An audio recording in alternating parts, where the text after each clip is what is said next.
Hey, just a heads up, guys, if you're listening to this episode, we're going to talk a little bit about Daniel in the lion's den. I'm going to refer to the king during the time of Daniel in the lion's den as Cyrus, and it's not, it's Darius. And so that's my bad. Don't want to make a huge deal out of this, but I also don't want to have some great historical inaccuracy just rolling out there in the podcast. Thanks, guys.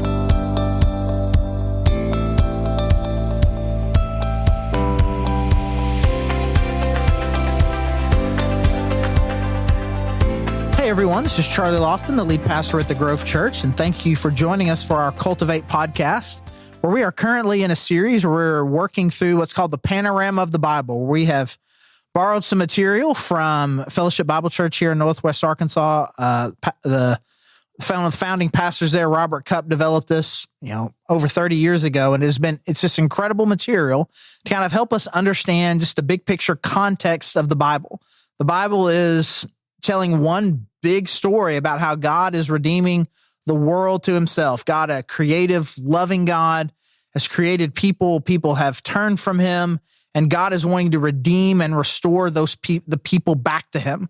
And so we have this big picture story, but it is not, the Bible itself is not told in chronological order. And so sometimes when we're reading the Bible, we don't necessarily know where we are or what's going on, because again, it's not ordered chronologically. The history books are, but then after that, it moves into genre. We've got literature books and then prophetic books, and all of these books tie into different contexts. And so if we can understand the story, what's going on, and then we can read each particular prophet book or whatever, we can learn, who the author is, where he was, at what time he lived, if we understand kind of how all of this fits together. And so then when we're at church or small group or something, we hear somebody reference a particular person, a particular character, a particular story, hopefully we learn this well enough and it can kind of just, our brain can okay, I know when that is. And so we've kind of got these 12 different sections that we've been going through, and we're number 8 today. And for some of these episodes before, we'll kind of do more lengthy reviews, but, if you've not listened to all these, I encourage you to stop right now and just go back and listen to all of them, because it starts with Genesis 1 through 11, the prologue, which is kind of the intro to the story. And then the patriarchs in 12 through 50, where we get the call of Abraham, his son, his grandsons, which then ultimately become the 12 tribes of Israel, and kind of the establishing of the Jewish people. And then they end up in Egypt, through something that happened with Joseph, and a really cool way that he saved really the world, at least that part of the world, from a famine. They end up in Egypt, away from the land that God promised them, and ultimately end up in slavery. And Moses comes in and delivers them from slavery, gets Pharaoh to release them, takes them all the way back to the land that God promised them. They fail God. They reject him. They become afraid. And so God puts a judgment on them. Hey, all these adults, you're going to have to die. We'll give the next generation a chance, which is when then Moses' protege Joshua takes over after Moses' death, and they come back after 40 years, and they do finally conquer the land. And then they are living in the land that God promised, not ruled by a king or anything, ruled by judges, prophets, and really ultimately by God himself. And we see them in this cycle in the book of Judges, where they are rebelling against God, and they get judged, and then they turn back, and God redeems them. And we see this kind of repeat in this pattern all throughout the book of Judges. Then they ask for a king, and God gives them a king. And they have 3 kings over their entire country: Saul, David, and Solomon. And so the kingdom is united there essentially for 3 generations as one kingdom. And then in our last episode, we talked about the divided kingdom. After 3 kingdoms, the last king who ruled over all of Israel was a guy named Solomon. And then his son Rehoboam is set to become king. But there's some murmurs about, hey, we don't want to be ruled by a harsh king anymore. And a guy who used to be kind of the right-hand man for Solomon, a guy named Jeroboam, he comes and is like, hey, if you'll be cool, we'll be cool. And he's like, man, and Rehoboam's like, I'm not going to be cool. I'm going to be worse than my dad. And at that point, the kingdom is split into 2. And Jeroboam becomes king of the northern kingdom called Israel.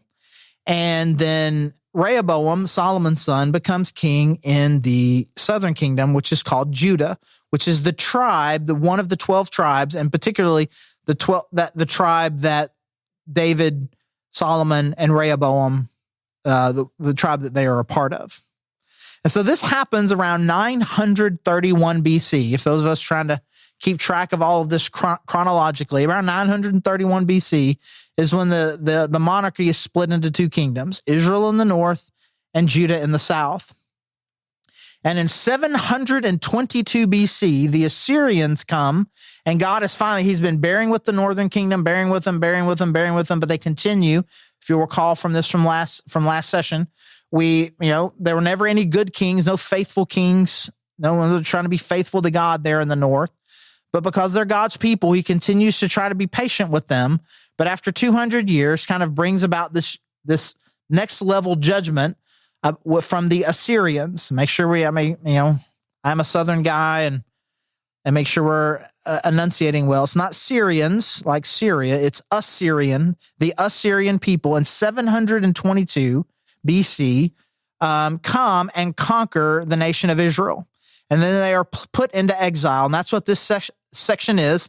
Section 8 is exile. So we had a united kingdom, then a divided kingdom, and now we're moving into a period where the Jewish people are going to be in exile. The northern kingdom goes first in 722, conquered by the Assyrians.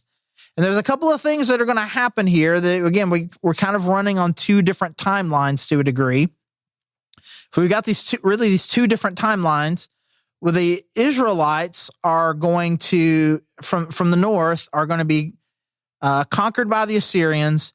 And essentially what both of these captivities are going to look like is where they come in, wipe them out, take some people, make them their slaves, and leave a remnant behind. Well, Assyria, their strategy was, we're going to take kind of the leaders, people, we're going to take them out, take them into captivity where we are, but then we're going to move our people into the other place. So they would have Assyrians come and live there in what would be that northern kingdom of Israel. And so they would live there amongst the Israelite people with the goal of them intermarrying. And so the Assyrians would then marry Jewish people. And then after a few generations, we don't even know who anybody is anymore. And it was a really interesting strategy on the Assyrians' part for a different type of cultural assimilation. We're going to see something different when the Babylonians conquer the southern kingdom. But Assyria's strategy of kind of wiping out the national identity of the northern kingdom of Israel is to take their leaders, pretty much enslave them in Assyria, and then move people in to Israel in order to intermingle so that ultimately their culture would fade away. And so we will see, if you are reading through the prophets, you will see that some of these prophets will come during this timeline where, it will be during the time of exile. You can learn that just by the way that the prophet describes it, where God is trying to communicate to his people. It's like, even though, your kingdom has been destroyed, you need to remain faithful to me. You need to remain faithful to me. And so we'll see. And God making these promises, like, even though you don't have a kingdom anymore, even though you're a conquered people, please remain faithful to me, because I will at some point redeem and restore you. So that happens in Israel. And again, in the year 722 BC. But what's going to happen, again, to give you a little fast forward here into section 9. Section 9 is going to be when they return from exile. But the people from the north in the kingdom of what was used to be known as Israel, those people, they never come back. They are never sent back to reestablish a kingdom or a people in their homeland again. They are essentially, they are captive, they are brought into exile, and they are never really heard from again. And all we really have left of a remnant of them is the people who stayed and intermarried. Now, there are a lot. I mean, I don't want to say this in a way that this is absolute historical certainty, but we'll just say that there was there was the belief then that these people were being unfaithful to God by marrying people that they shouldn't have. The group of people that we'll see in the New Testament referred to as the Samaritans were very often kind of identified as the people who intermarried during this exile. And so this is where a lot of that animosity comes from. It's not 100% verified that this is exactly the truth, but it is the truth that was believed for certain, right? Is what they believed. And as such, they were kind of viewed as not pure. They were impure. They were half. Again, this is going to sound bad, but again, we're talking about racism here, so it's going to sound bad. It's like they were kind of viewed them as half breeds, right? You weren't pure, and you were unfaithful to God during a time when a lot of Jewish people were kind of carted off and put into slavery, and you married in and kind of settled in with the people who were oppressing us. So it's a lot of the animosity towards people more in what become later as Israel comes back, this northern part, or really kind of this animosity that comes from, people being Samaritans. And so that's what happens in the north. And again, 722 BC. And about 150 or so years later, in 586 BC, is when the Babylonians come and conquer the kingdom of Judah. And now we're getting far enough along here and close enough in human history where you're like, okay, maybe you've even heard of some of this in history class. You've probably have heard of Babylon. You've maybe even heard about certainly like the ancient wonders of the world, the hanging gardens of Babylon. You've heard these things. You may have even heard of the king who was kind of responsible for a lot of Babylon's prominence during this period, a king called Nebuchadnezzar. Sometimes, I know kids think this sometimes, that there's the real world and there's Bible land. I mean, Bible land exists in the real world, right? I mean, this really happened, and some of it is harder to identify in connection with what secular history says. But we are to the point now where there is absolutely no doubt that everybody agrees that this happened. Obviously, I believe it all happened, but now, anyways. So we got King Nebuchadnezzar coming to Judah, the southern kingdom, and conquering them. And we're going to see a bit of a different strategy than what the Assyrians had. They took all the best and brightest from Judah and took them to Babylon and essentially re-educated them. Their idea, Assyrians are trying to intermarry the Jewishness out of them. This is more like what we would call in modern day, what we would call re-education camps. I am going to teach you to no longer be what you are, but to consider yourself a Babylonian rather than whatever nationality that you came from. So trying to establish a Babylonian kingdom by making everyone feel like that they are Babylonian. There's I don't mean this to sound harsh or whatever, like Assyrian is trying to breed out the Jewishness, and they're trying to educate the Jewishness out of them. And so one of the main books here, one of the main sets of stories that people know that come from this time period is the book of Daniel. And in the book of Daniel, we have two stories that, again, a lot of people will know, especially if you grew up going to church. The fiery furnace, Shadrach, Meshach, and Abednego, the three guys that got thrown into the fiery furnace, and Daniel in the lion's den. Both of these things happened during this exiled period. And so King Nebuchadnezzar was the king of Babylon. And the first thing that happens is and part of this re-education is getting them to eat foods that were against their religion. And so we'll have at the very beginning of the book of Daniel, Shadrach, Meshach, and Abednego not wanting to eat that food. And then they want to eat a food mostly of vegetables and fruits, things that they knew for certain that would be part of the dietary guidelines that God laid out for them. And God blesses them by their faithfulness to that and makes them stronger than the other people. And so we see their willingness and their desire to kind of hold on to their heritage and their belief and trust in who the God of the universe is by not allowing themselves to get sucked into these different dietary codes. And then King Nebuchadnezzar is decides to place this giant idol out there to that then everyone then has to worship. And we have the story of Shadrach, Meshach, and Abednego refusing to do this. And anybody who doesn't do it is supposed to be thrown into this furnace. And Nebuchadnezzar, who really respected these three guys, was really frustrated with them that they didn't. And so not only does he throw them into this furnace, but he turns it up really, really high to the point to where the people who threw them into the furnace died just getting them there. But if you know the story, a fourth figure, some believe to be an angel, some believe to maybe a pre-Jesus Jesus, if you will. It's called a Christophany. You can write that down for later. That Jesus is kind of there with them in the fire.